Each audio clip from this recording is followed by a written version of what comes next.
Hi, my name is Gail Mathias. I am the Programme Leader for BA Honours Craft and Material Practices.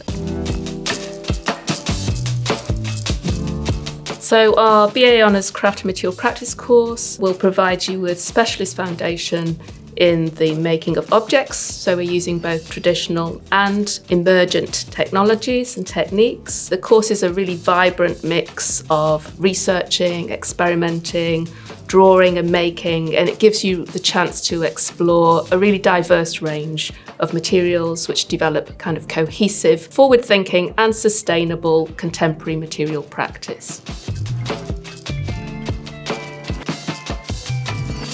So when a student graduates from craft material practices, we want them to feel really empowered by their learning experience and to feel equipped for life after college. They'll be able to build on previous collaborative and entrepreneurial skills, which have enabled them to develop an independent, critical and creative practice.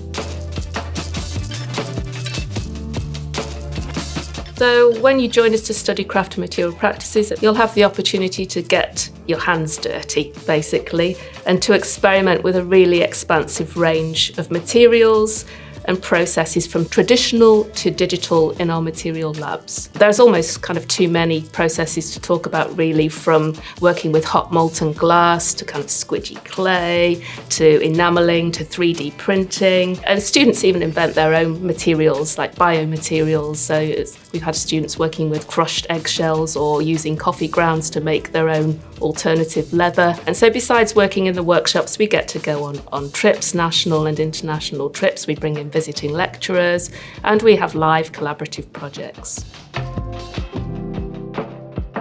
Our graduates can become part of a maker community, and they can set up their own business, or they could go and work for other makers. They can go into education as technicians or as teachers, or become curators of other makers' work. These are just a few examples. A recent graduate of ours had a lifelong ambition to go and work in Venice and to blow glass in a traditional kind of setting, and he's really just achieved his ambition. So we're building really strong collaborations with Wave Glass in Murano, Venice.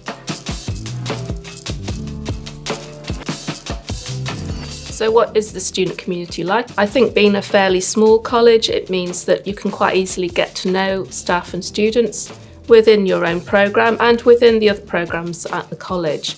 And we want to encourage cross-college activities. So units in the first and second year are set up to support this. And we also have Wednesday workshops that help to facilitate cross-college activities. I think the world needs creatives now more than ever, because the future will require a great amount of imaginative problem solving. And I believe that creativity will be fundamental to necessary reinventions and adaptations. We work towards a future craft in which students produce meaningful creative responses for a complex and changing world.